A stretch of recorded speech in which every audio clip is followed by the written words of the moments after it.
absolutely. I note, though, that currently they're saying gas is going to be the saviour, but gas is a fossil fuel. So if we're suddenly in love with fossil fuels, why not coal, which is cheaper than gas? Well, where is the gas? We've got the Tallawarra gas peaking plant in the Illawarra, massive opposition to the Curry plant that Angus Taylor tried to advance. That they haven't put a shovel in the ground for that, and Labor's got a crazy plan to start it all over again with 30% hydrogen.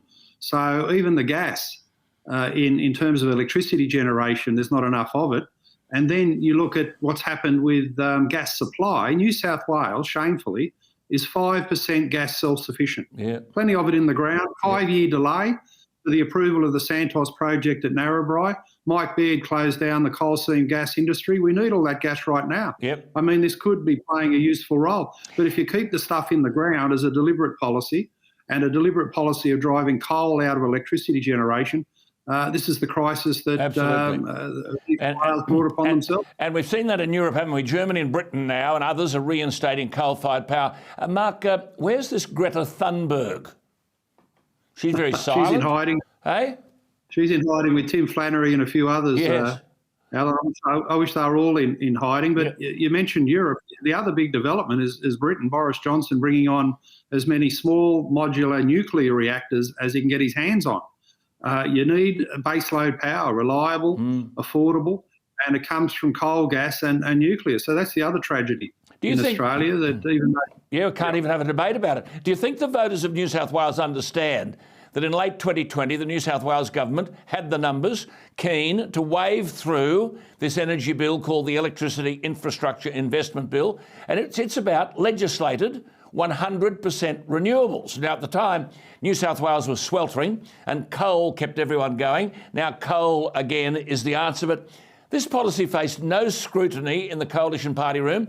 They just followed one another like sheep. And Keane said the new energy policy, as you just remarked, was about cheaper energy. And when asked whether it was controversial, he said there was nothing controversial about $58 billion of new investment energy, providing the cheapest and most reliable energy anywhere on the planet. Mark, where is it?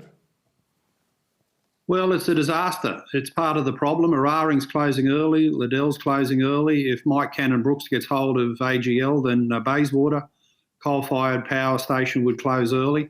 And what keeps the lights on? They haven't answered that fundamental question. The pumped hydro is not happening.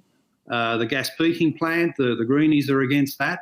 The batteries don't generate electricity themselves. There's nothing to keep the lights on. And Alan, unfortunately, we ain't seen anything yet. I mean, once you get a hot summer and summer demand for electricity, it will put this winter into the shade. Well, just talk about Sorry, Mark. It can get a lot worse.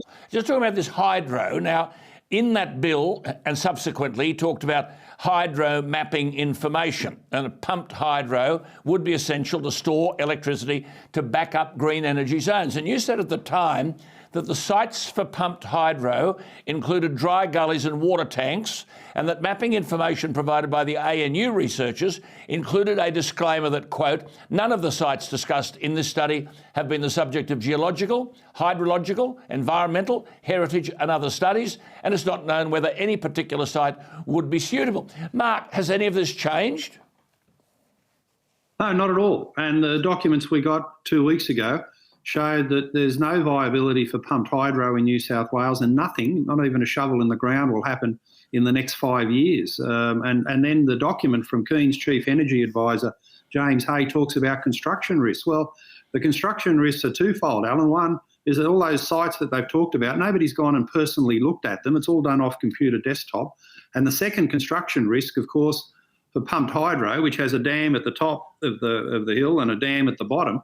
In New South Wales, we haven't built a new dam in 30 years, and you can be guaranteed the Greens will find a speckled purple-headed frog somewhere near any of these sites. So the likelihood of building dozens of dams for pumped hydro when we haven't built a single one in 3 decades in New South Wales is very remote indeed. So all of this is pie in the sky. It was rhetoric that Keane advanced, and in the parliament it was supported by the Liberals, the Nationals, the Greens and the Labor Party. Amazing. And 135 MPs in the New South Wales parliament, only 2 One Nation and 2 Shooter MPs voted against the Keane madness.